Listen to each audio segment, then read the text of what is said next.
এই যে এত সুন্দর বিস্কিট তৈরি করা যায় সেটা হয়তো অনেকেই জানে না। খুব সহজভাবে আটা দিয়ে আজকে বানিয়ে নেব ঘরে এই বিস্কিটটা। তো এই বিস্কিটটা খেতে কিন্তু খুব অসাধারণ হয় সামান্য উপকরণ দিয়ে। তো এখানে নিয়ে নিয়েছি আমি আটা, 1 বাটি মতো আটা নিয়ে নিয়েছি। এখানে নিয়ে নিয়েছি চিনি।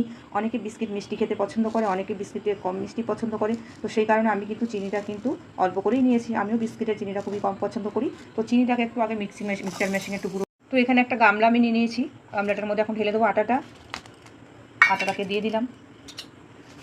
এবার দিয়ে দেবো কিছুটা পরিমাণ খাওয়ার সোডাটা কিন্তু পরিমাণ অনুযায়ী দিতে হবে, না খুব কম না খুব বেশি। এবার আমি অ্যাড করবো এখানে সাদা তেল। তোমরা চাইলে ঘিও ব্যবহার করতে পারো, আমি এখানে সাদা তেলটাই অ্যাড করলাম। পরিমাণ মতো নুন।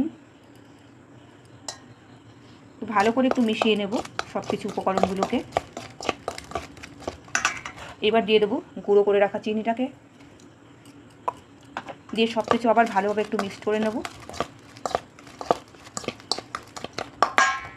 বিস্কিটের ময়ামটা যদি হাতের সাহায্যে দেওয়া হয় তাহলে কিন্তু সবথেকে বেশি ভালো হয়। তো সেই কারণে হাতেই একদম ভালো করে ময়ামটাকে দিয়ে নেব। তো আটাটাকে দেখো কত সহজে কত সুন্দরভাবে ময়াম দিয়ে নিয়ে নিয়েছি। দেখো কি সুন্দর মুঠো করলে দলা হয়ে যাচ্ছে। এবার আমি মাঝখানটাকে ফাঁকা করে নেব, করে কিন্তু অল্প অল্প করে জলটা দেবো। জলটা কিন্তু একেবারে একসাথে দেবো না, তাতে ডোটা কিন্তু নরম হয়ে যেতে পারে। আমি এখন একটা শক্ত মতো ডো তৈরি করে নেব। আর এই বিস্কিটটা কিন্তু একদম বেকারির মতো হয়, বিস্কিটটা খেতেও অসাধারণ হয়। তো আটাটাকে দেখো আমি শক্ত মতো একটা ডো তৈরি করে নিয়েছি। আটাটা শক্ত করে মাখলেও কিন্তু খুব সফট হয়েছে, দেখতেই পাচ্ছ তোমরা।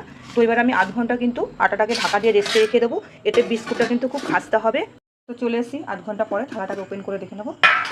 তো আটাটাকে দেখো আর একদম তেল ছাড়া শুরু হয়ে গেছে আটাটার মধ্যে। তো এবার হাতের সাহায্যে আর একটু ভালো করে মথে নেব। তো আটাটাকে ভালো করে একটু মথে নিয়েছি। এবার আমি চৌকো চৌকো শেপ তৈরি করে নেবো বিস্কিটের। তো বিস্কুটের ডোটাকে দেখো আমি একটা চৌকো শেপে করে নিয়েছি। এবার পিস পিস করে আমি কেটে নেবো বিস্কিটগুলোকে। প্রত্যেকটা বিস্কিট দেখো চৌকো শেপ করে নিয়েছি আমি। আর তোমরা চাইলে কিন্তু গোলভাবেও করতে পারো, যা যেরকম ডিজাইন সে যেটা পছন্দ করে। তো এবার আমি ছুরির সাহায্যে একটু বিস্কুটগুলোর উপর একটু কেটে কেটে ডিজাইন করে দেবো, এটা দেখতেও সুন্দর হবে।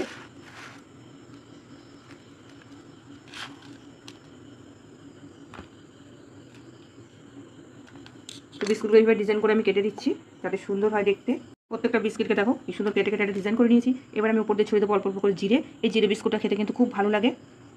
তো বিস্কিটটা বানার জন্য এই থালাটার মধ্যে দিয়ে দেবো একটু তেলটাকে একটু ব্রাশ করে নেবো ভালো করে। যেহেতু আমাদের কাছে হাতের সামনে ট্রে নেই, বেকারিতে ট্রেতে করে, তো যেহেতু আমাদের ঘরে ট্রে নেই, আমি এবার থালার মধ্যে একটু তেল লাগিয়ে নেবো।